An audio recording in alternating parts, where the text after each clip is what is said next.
Welcome to the Communication Mastery Podcast with me, Mark Burlinson. We're tackling miscommunication with the power of understanding. We're growing our mastery of the foundation of teamwork and of all relationships. And so I want to ask you to help me spread the word about stronger, more effective communication by inviting some friends to listen along with you. Then discuss what you've learned and give me your feedback. What would you like to hear from us in future episodes so we can make this podcast even more effective? Thanks for joining me. Let's jump in. Welcome back. This week we're going to talk about the topic of communication being the oxygen of teamwork.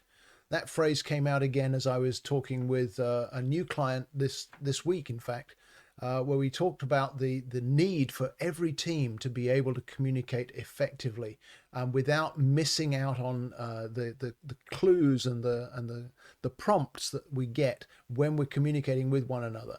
So many businesses struggle with their productivity or with their follow through because communication gets interrupted.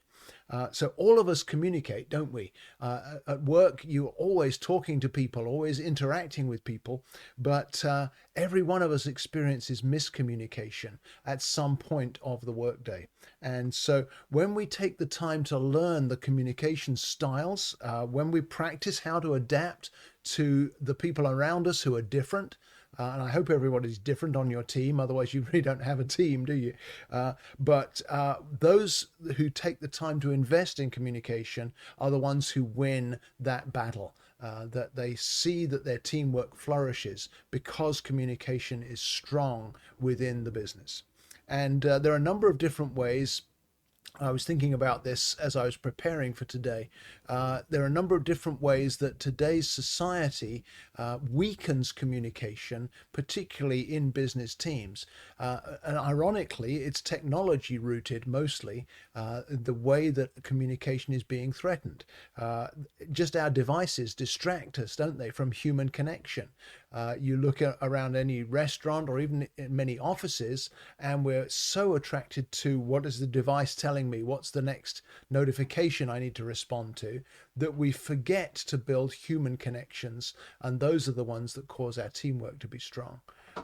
Also, most of us are on social media, and the problem with social media these days is that it doesn't actually form connection, it forms disconnection because, well, we'll talk about that in a minute. But and also many businesses, a lot of our communication these days is by text-only messaging, whether it's direct texts, the way that we've been texting for years, or whether it's through some of the more modern asynchronous methods of building teamwork, things like Teams and Slack.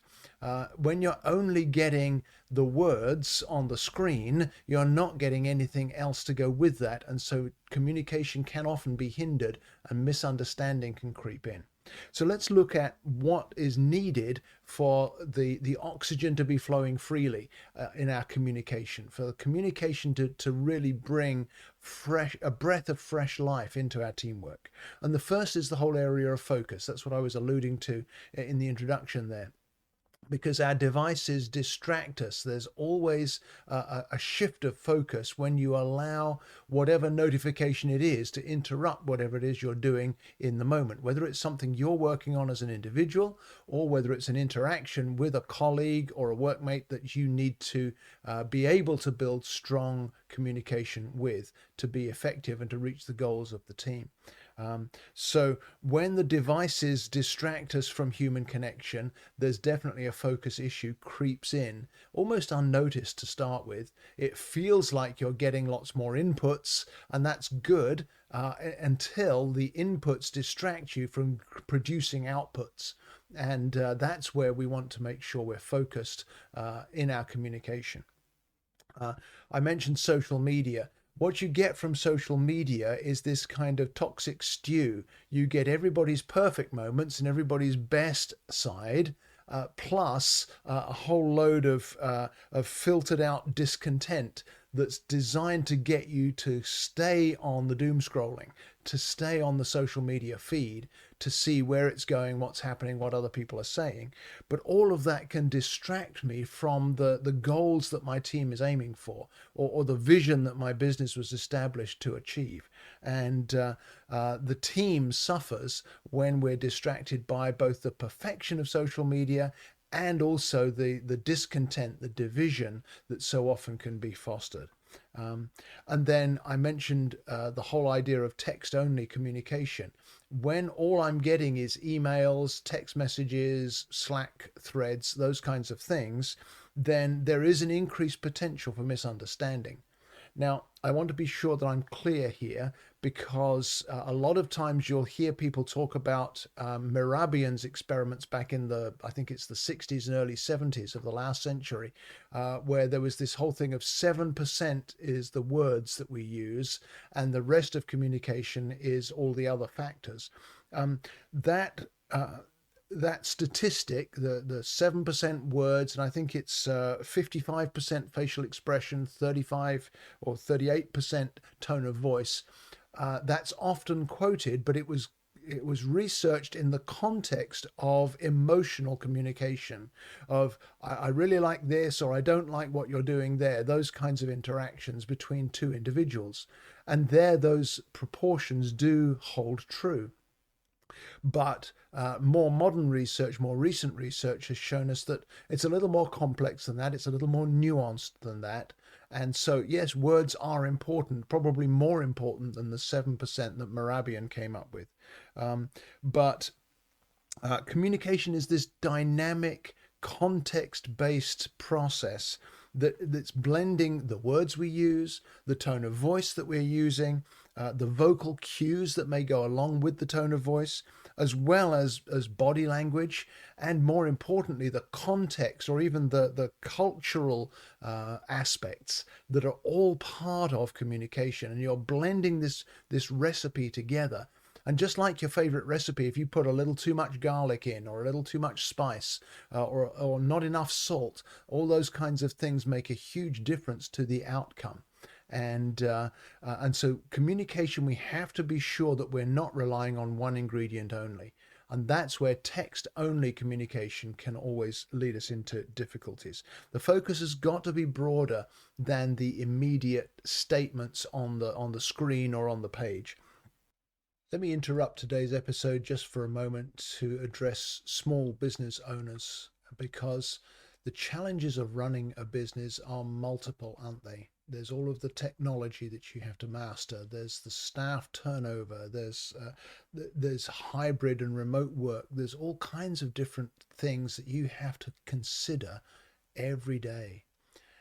But sometimes that causes us to overlook the primary thing that really means that your business will succeed, and that is your people. Your most important asset is the people that are running your business alongside of you. And every one of them is different. And so that causes all kinds of potential for misunderstanding or miscommunication, tension in the team. And this is the core issue for small business owners today. It's to understand your people and then to maximize each one's impact and satisfaction in being part of your business. Communication IQ can really help with all of those issues and enable you as a business owner to be more relaxed about how fruitful and effective your team can be. So if it's been a year or more since your team thought about communication, reach out to me and let's see how I could help you put communication back at the center of your business goals so that you see the benefit right away. Now let's go back to the episode. And we need to take into account our actions as well as the feedback we can get from interacting directly with a person so that our communication is effective. So focus is a very important thing. Don't focus just on the words. Don't focus on the perfection and the discontent of social media that pulls me in and keeps me scrolling. Don't allow devices and technology to distract me from a focus on relating to the other humans on my team. All of those things will help us to communicate more effectively. The second thing that I wanted to highlight is consistency. I think it was Simon Sinek that I got this quote from, that consistency trumps intensity every time.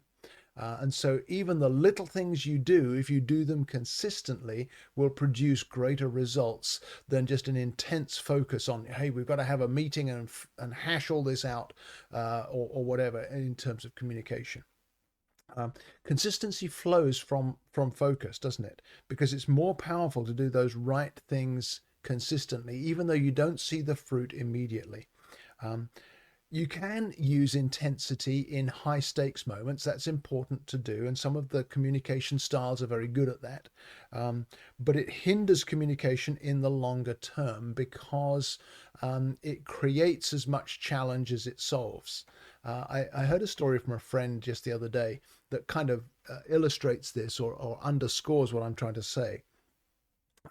He said he was going to the gym for the first time. He was a guy who was up in years, a bit like me, and he hadn't been exercising, and he knew he needed to lose some weight. He knew he needed to regain some muscle tone, that kind of thing. So he joined the gym, and he went for his first visit, and the trainer took him around and showed him how everything worked, and produced this list for him of, do this on this day and that on that day, and 10 reps of this once a week, those kinds of things. And he's like, wow, that's going to take forever to make a difference because it's just not intense enough. And so he goes around and he uses all the machines, and he keeps pushing himself to do more.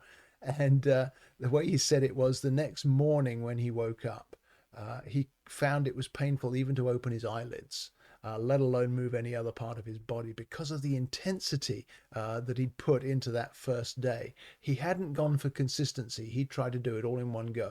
And we're such an instant society, aren't we? We try and make things work overnight. And actually that puts you back rather than forward. Let me interrupt today's episode for just a moment to talk about how every relationship in our lives is built on a foundation of communication. So at home, so few families invest the time and the energy to understand themselves and each other so that they can bring out the best in one another. You'll find as you look at the profiles of your family members that each of you has something different to bring to the table. And if we can maximize the input from each of you, your family is going to prosper in all kinds of ways that you never thought possible. So I encourage you, let's look at your family's communication styles together and unpack your profiles to see how we can turn your differences into strengths and see your family flourish even more because you took a few days or a few moments to invest in communication. Now let's go back to the episode. So we don't want to put intensity. We want to pay attention to all 7 communication styles. We say that a lot on the podcast, don't we? Remember that you speak all 7 of those languages at some point of the day or of the week. And make sure you cultivate even your weaker ones to be aware of them. But also prioritize face-to-face real-time interaction when you can.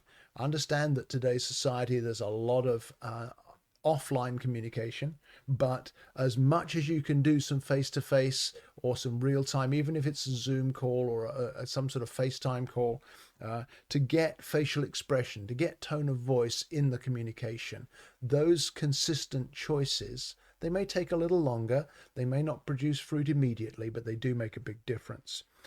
We want to broaden our discernment to really understand the context of communication, cultural aspects, as well as content and tone, so that we don't miss out on the whole of the picture. It's a lot more complicated than the 7-55-35 proportions that we've maybe talked about for so long. But at the same time, the recipe needs all of the ingredients and to adjust them by taste as you go, as it were. All of those pay dividends in the long run. So consistency is a great thing to focus on. We said that focus is important, but final thought on the whole idea of increasing the oxygen level in your teamwork is the whole idea of feedback. We talked about tone of voice and body language. Both of those factors give me feedback in the midst of communication of, is what I'm saying landing? Am I hearing what the other person's saying? Is there more behind what we're discussing that we need to dig into? All of those kinds of things. So we want to use active listening. where I'm not just listening so that I can respond to you, but I'm listening to be sure I've fully understood what you're saying. We've got episodes about that if you scroll back through the feed, where you can learn more about active listening. But also reflective responses. So I'm not just responding in the instant. I'm allowing what you've said or what you've communicated to settle in me before I give you a response. And if there's a disagreement, I want to make sure it's respectful. That's a lost art in today's society. If you say something that's different from what I agree with, the tendency is to just reject you or cancel you. But that's totally unhelpful in a team, isn't it? We want to invite input. Some of my best team members in some of the settings I work in are the ones who say, "And what else?" when I've given them feedback or when I've given them input. What else can I learn? What else can you tell me? What else have you experienced that would be valuable to me? Some or all of those different factors of feedback are missing when communication is operating the way it tends to operate today, with texts and the social media as our only frame of reference, those kinds of things, or even just the distraction of devices pulling me away from real human interaction. So here's a few thoughts for you to process as we close this episode out. Who is it that you interact with regularly? Who are the key people that you speak with and interact with as part of your daily life? And as you interact with them, which of the hindrances that we've mentioned do you find interfering with the oxygen flow of communication? What of those hindrances have caused misunderstandings for you recently? And how can you then address those challenges in order to gain more oxygen? You know, I was recently in Colorado hiking, and we're a mile above sea level or a mile and a half above sea level. There's a lot less oxygen up there. Most of my hiking on a day-to-day basis, I do on the beach with my feet in the ocean. I'm at sea level. And so my old body's kind of got used to that level of oxygen. It was much harder when the oxygen wasn't available to hike in the way that I normally would. However, it was worth it because of the views we could see. And so learning to increase the oxygen in our teamwork and in our communication is a very valuable skill. It doesn't leave you breathless in terms of the information you need and the collaboration that will cause the team to reach their goals. So how can you increase the oxygen level? How can you improve the communication? Some of the things that we've talked about, I trust, will be helpful to you. And if you'd like help identifying what is it we can do next, what will make a big difference, that was the discussion I was having with my new client. That was what he wanted to achieve with his business. And so that's why we were having that discussion about oxygen in teamwork.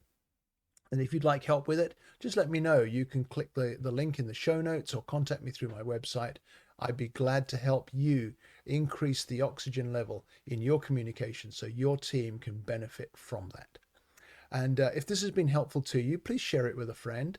Maybe send a link or talk to them. That would be even better, wouldn't it?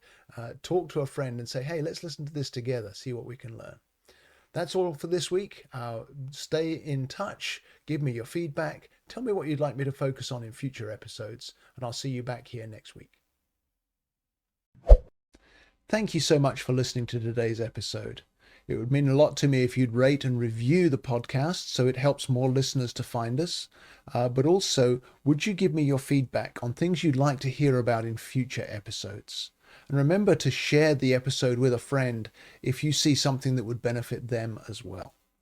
You can reach me with feedback through my website at markburlinson.com. Just click on the contact button and send me a message. I respond to everyone personally, and I really want to hear from you. So thank you again for listening, sharing, reviewing, and giving me your feedback.